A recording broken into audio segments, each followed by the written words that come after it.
This is a message from Kaid Sierra Leone and JobLink Sierra Leone. We want to bring the message down to we local people them. Then one day we know they read and write better English. Then one day we not able to go online WhatsApp. So when you get this message, do ya play am for them in the local language within the area, so then go able to understand properly what in corona mean and how they go able to prevent themselves.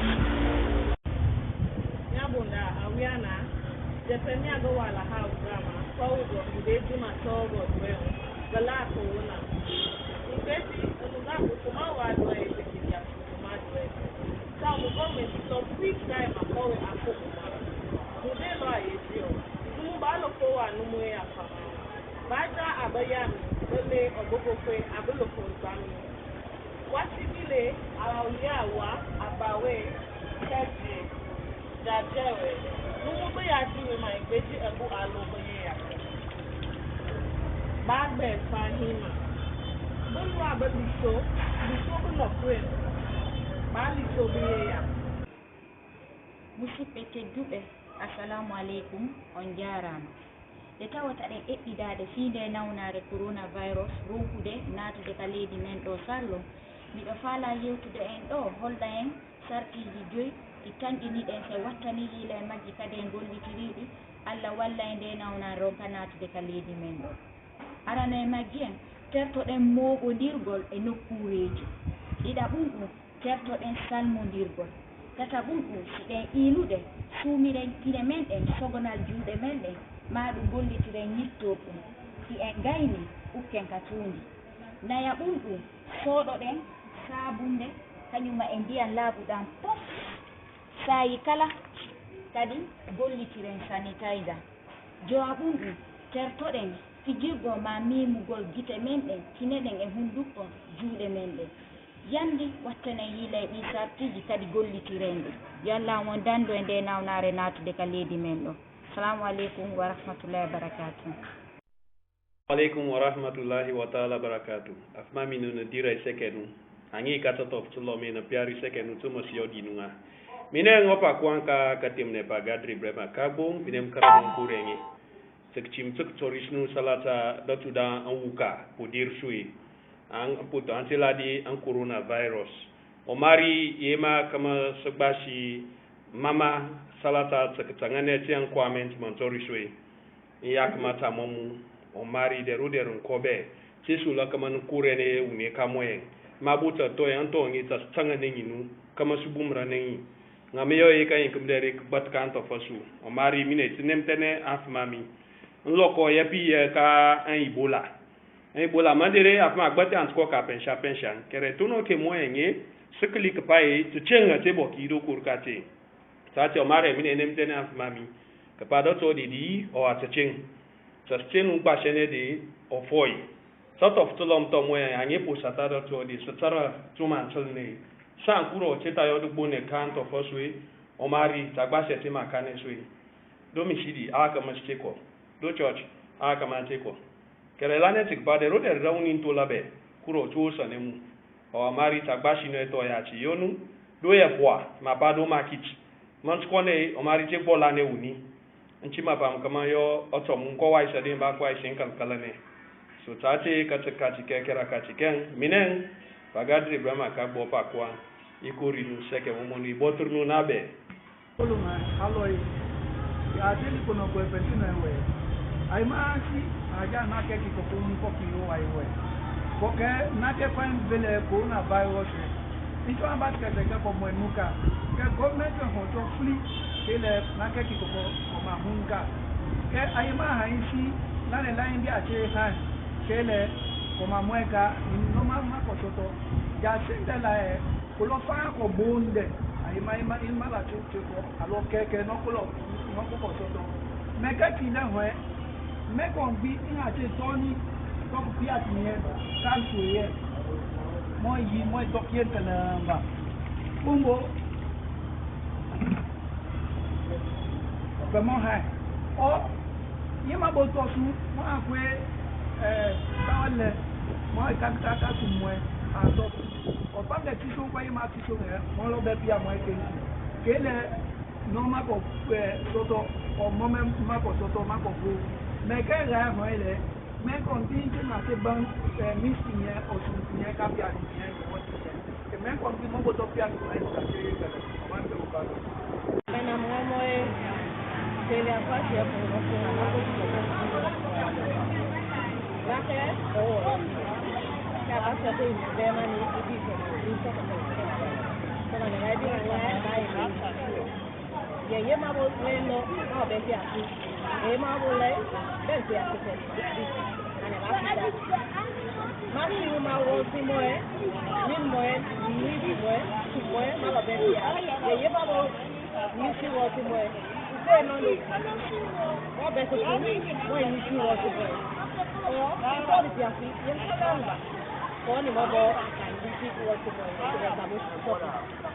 la revela e ma ni si e ye ko waye e na tonti mo la yinka ti tonti bobo mo la beto mo ikata kam kuye ye ke ngane tena na bi no ko be ni no ko be ne so che ba se ni ye di ani go mo bo tonti ye ngana bien go mo na ko be ku be a tonti ka kuye mende ko ni na ba ko bi la ma konde ke bo ai na ba ko ma lo ko ye ke bo no ye ba bo le ka ba mo la le ida si go lu ka bo o ku bi ni ko ga na ti na bo te ni ko ye ma bo ti so ma ti so ni ti so lu ka bo ti la la bo be ma ko te ga na ko be ba ni ba ti okay na won wali mboy bo shoshe won wali wadina kansilo sheka su ibadumbuya modia kui mvana ngafo wasi alkuno hanyema gifu na amfari o kayete wotanga fuema fuena ma ko na virus fuye gifuye anyarun ebola be onga be government ka loi fo government na amfalari alkuno hayma gifuye na so modia kui anoso poloko district kui anoso salon kui government na kere ongo mbala mara government na fi ona mbala sa abo kui government na sara bona ga ya mayire government na nani ina tisoma ire bala sa inyoma government na suli ya mara dede ire tere tangana ma ire bala khamaha so yandi fa ngobe luwa na gambi sa yandi fa onga bigana fo wal kuna hayema gifu ina so salon gifu ho na tanga babo so se salon kui yandi fa wadina kanselo sheka su ibadumbuya yandi fa bonga biga government halwa fo na hanya magifui anawasu salonki awatana neki Alioni ensemble unakusha matabo duya after the 12 or 30 coronavirus make you not can partner with country make we try for 5 measures that in place. One, make we let's forget on a crowd.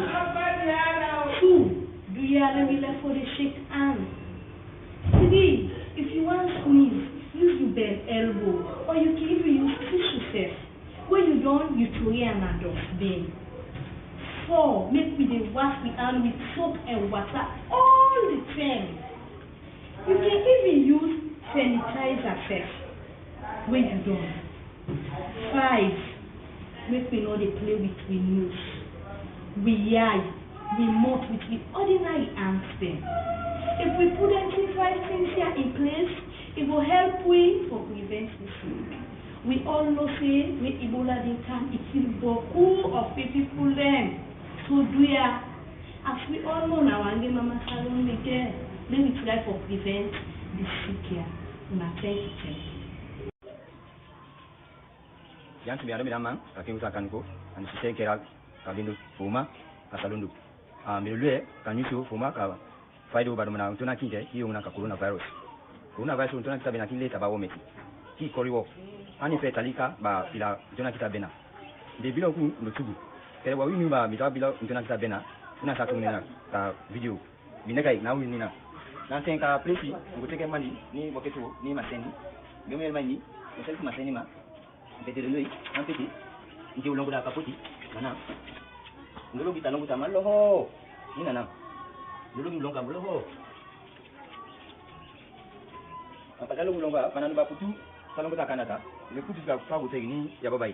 wena ukinge bido munana itabakinge ununa na tishu kuna ne sekti longa anti uke nana ako kini talongo tanana ango talongo tanana ne sekti wena ukata nyeu nke udo ndoi then bana penge wena uwele makono na sanitizer bana manikake wele manitika longwa anti unana ndobo longo wele manana ni kama peni fuma utiki then bampaka ngakege wele man antipe ya bakbonke bien because tuna kita bena nangkonke wo bana wo bilo tuna kita bena kisi kanadu then ya bakomani kata banti because bana wo finge wo bilo tuna kina kisi bana kanika bunge ifike ulongo kana ante uka fotia o continent ndo bilo tuna kita bena so ya banti ya bakbonke wo ya bakbonke witena kana because nangkonke witena kana because konten kaka ya ulongo akataka pena sito ulongo bena ta unlogi yelmo kati akafotia na tiuka fotia bana kita bena ikori wo uyo na corona virus ukinge usika kanadu bana kuti untuna kita bena salika ke anife yanti kulo yansbe bana na kuti na nya presentation ka corona virus nana unya na bana do kaba do wena na ikai ka sa ka bena do bilo ai ka tusika o ka bana wali bana kuti uroba utabena unia kubanya ai ustongo sabena upati so yampata na banya presentation ka corona virus yanti kulo nya uti pia na